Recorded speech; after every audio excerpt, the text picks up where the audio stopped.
नमस्ते बच्चों। आज के इस वीडियो में हम पढ़ेंगे जीव द्रव्य कुंचन के बारे में। इससे पहले वाले वीडियो में हमने परासरण के बारे में पढ़ा था। परासरण किसे कहते हैं, अति परासरी, अल्प परासरी, सम परासरी विलयन के बारे में पढ़ा था।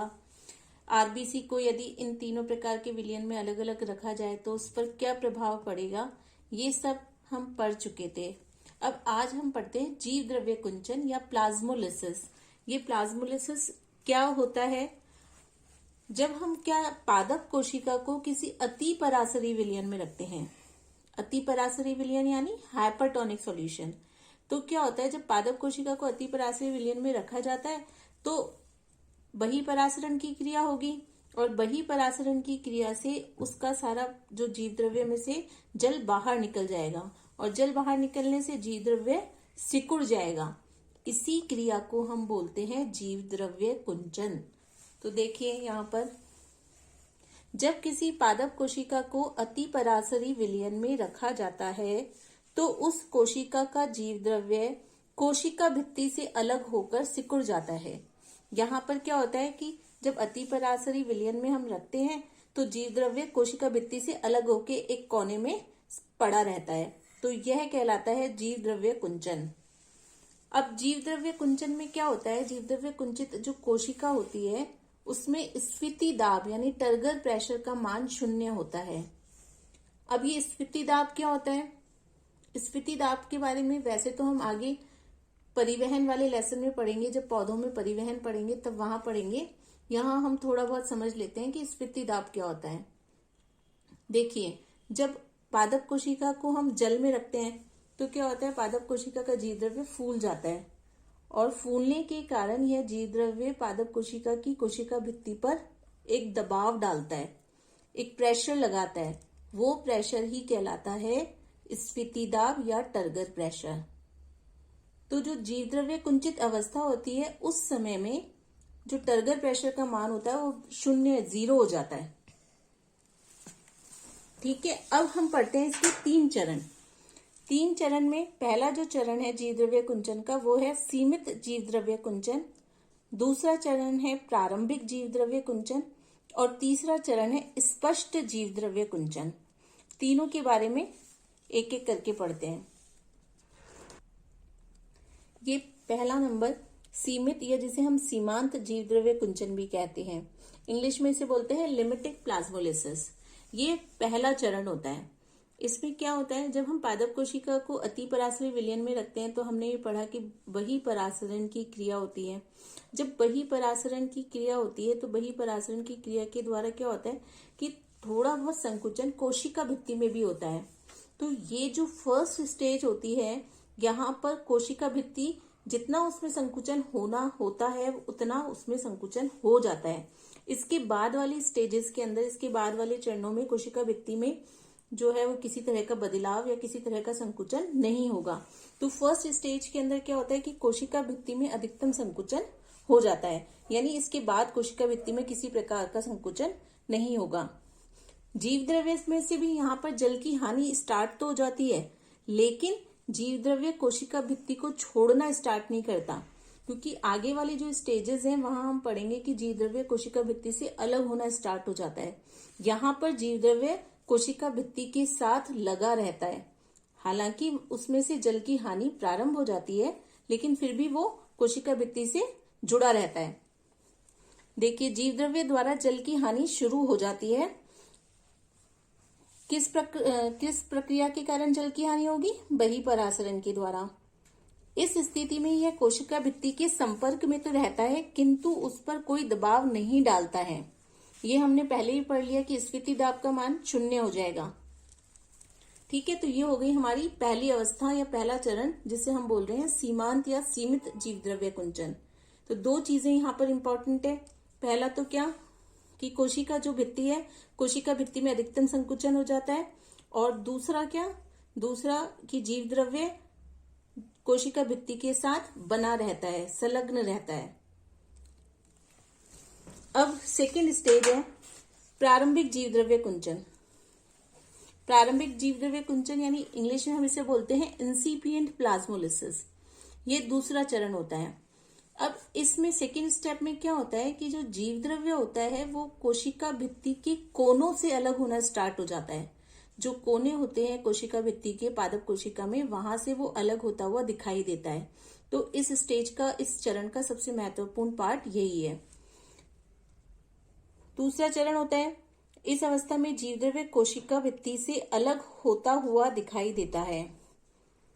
सिकुड़ने की प्रक्रिया कोशिका भित्ति के कोनों से प्रारंभ होती है। नेक्स्ट पॉइंट, बहिःपरासरण के कारण जीव द्रव्य का आकार घटता रहता है, क्योंकि बहिःपरासरण की क्रिया लगातार होती रहेगी। क्योंकि अतिपरासरी विलयन में हमने पादप कोशिका को रख रखा है, तो बहिःपरासरण की क्रिया लगातार होती रहेगी। तो बहिःपरासरण के कारण जीव द्रव्य का आकार क्या होगा, क्योंकि जल बाहर निकल रहा है और जल के बाहर निकलने से जीव द्रव्य का आकार लगातार छोटा होता रहेगा। ठीक है। कोशिका भित्ति यानी सेल वॉल और अधिक नहीं सिकुड़ती। ये मैंने आपको बता ही दिया कि सेल वॉल और अधिक नहीं सिकुड़ती। ये तीसरा चरण हुआ हमारा। तीसरे चरण का नाम है स्पष्ट या प्रमाणिक जीव द्रव्य कुंचन। इसे हम बोलते हैं एविडेंट प्लाज्मोलिसिस। ये तीसरा चरण होता है। अब इस चरण में क्या होता है कि जीव द्रव्य में से बहिःपरासरण की क्रिया लगातार हो रही है, जल लगातार बाहर निकल रहा है। तो जल के लगातार बाहर निकलने से जीव द्रव्य का आकार जो है वो छोटा हो जाएगा और वो कोशिका भित्ति से लगभग पूरी तरह से अलग हो जाएगा। केवल वो थोड़ी सी जगह, थोड़े से पॉइंट पे वो कोशिका भित्ति से जुड़ा हुआ रहेगा, बाकी वो कोशिका भित्ति से अलग हो जाएगा। तो देखिए, बहिःपरासरण की निरंतरता के कारण जीव द्रव्य कोशिका भित्ति के एक सिरे को छोड़कर अन्य सभी स्थानों से अलग हो जाता है। यानी केवल एक स्थान पर यह कोशिका भित्ति से जुड़ा रहेगा, बाकी यह पूरी कोशिका भित्ति से अलग होकर एक कोने में आ जाएगा। ये देखिए, अब हम चित्र के माध्यम से इस पूरी प्रक्रिया को समझते हैं। ये स्फीत कोशिका हो गई, स्फीत पादप कोशिका। इसे जब हमने अति परासरी विलयन में रखा तो ये हमारा सबसे फर्स्ट चरण हो गया, पहला चरण, जिसे हम बोल रहे हैं सीमांत जीव द्रव्य कुंचन यानी लिमिटिंग प्लाज्मोलिसिस। यहाँ पर क्या था कि कोशिका भित्ति में अधिकतम संकुचन हो जाता है और जो जीव द्रव्य है वो अभी भी कोशिका भित्ति से लगा हुआ है। ठीक है, यहाँ पर हमें अलग होता हुआ नहीं दिखाई दे रहा है किसी भी तरीके से। अब ये हो गया हमारा सेकंड चरण, जिसे हम बोल रहे हैं प्रारंभिक जीव द्रव्य कुंचन। यहाँ देखिए, आप चित्र में प्रारंभिक जीव द्रव्य कुंचन में आपको ये जो कोशिका भित्ति है इसके कोनों से ये जीव द्रव्य अलग होता हुआ दिखाई दे रहा है। ये ब्लू पेन के मार्क से बनाया हुआ ये ब्लू वाला जो है वो जीव द्रव्य है। तो ये कोनों से अलग हो रहा है, चारों कोनों से अलग होता हुआ दिखाई देता है। अब ये आ गई हमारी तीसरी अवस्था, जिसे हम कह रहे हैं स्पष्ट जीव द्रव्य कुंचन। स्पष्ट जीव द्रव्य कुंचन में जीव द्रव्य पूरी तरह से सिकुड़ जाएगा और केवल कोशिका भित्ति से एक ही स्थान पर जुड़ा हुआ रहेगा, केवल एक सिरे से जुड़ा रहेगा, बाकी स्थानों से ये कोशिका भित्ति से अलग हो जाएगा। तो ये अवस्था हो गई स्पष्ट जीव द्रव्य कुंचन। अब देखिए, इस स्पष्ट जीव द्रव्य कुंचन वाली अवस्था के बाद जो जीव द्रव्य है वो पूरी तरह से सिकुड़ गया है, यानी उसके जो कोशिकांग हैं वो भी संकुचित अवस्था में आ गए। तो इस संकुचित अवस्था में कोशिकांग कार्य करना बंद कर देते हैं और यदि बहुत लंबे समय तक कोशिका जीव द्रव्य कुंचन की अवस्था में रहती है तो वह मृत हो जाती है। लेकिन यदि समय रहते ही इस कोशिका को वापस से जल में डाल दिया जाए तो क्या होगा, इसका जीव द्रव्य अंतः परासरण की क्रिया द्वारा जल ग्रहण करके फूल जाएगा और इसके कोशिका अंगक भी वापस अपना कार्य करना स्टार्ट कर देंगे। तो इस प्रक्रिया को हम बोलते हैं जीव द्रव्य विकुंचन। तो ये देखिए, जीव द्रव्य विकुंचन, जिसे हम कहते हैं डीप्लाज्मोलिसिस। डीप्लाज्मोलिसिस क्या होता है? देखिए, तत्काल जीव द्रव्य कुंचित कोशिका को यदि अल्प परासरी विलयन या जल में रखा जाए तो इसका जीव द्रव्य फूलकर पुनः अपनी सामान्य स्थिति में आ जाता है और इसे ही हम कहते हैं जीव द्रव्य विकुंचन। ध्यान रखना, विकुंचन है ये शब्द, जीव द्रव्य विकुंचन यानी डीप्लाज्मोलिसिस। यानी ये हमारी जीव द्रव्य कुंचित कोशिका हो गई और इस जीवद्रव्य कुंचित कोशिका को जब हमने अल्प परासरी विलयन में रखा तो अल्प परासरी विलयन में रखने पर यह इसका जीवद्रव्य फूलकर वापस से अपनी सामान्य स्थिति में आ गया। इस पूरी प्रक्रिया को हम कहते हैं जीवद्रव्य विकुंचन। अब हम परासरण की इम्पोर्टेंस या परासरण के महत्व के बारे में जानते हैं। परासरण का क्या महत्व है?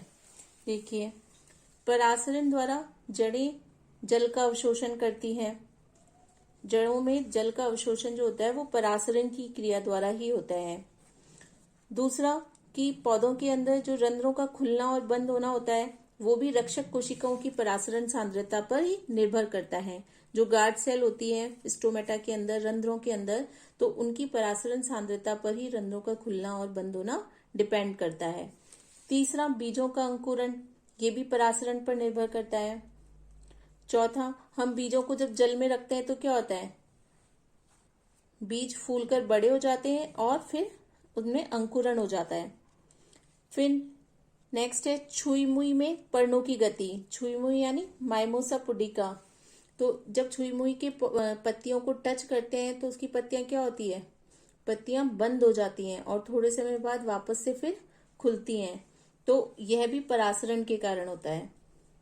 नेक्स्ट है कि खरपतवारों को नष्ट करने के लिए उनकी जड़ों पर नमक का छिड़काव कर दिया जाता है।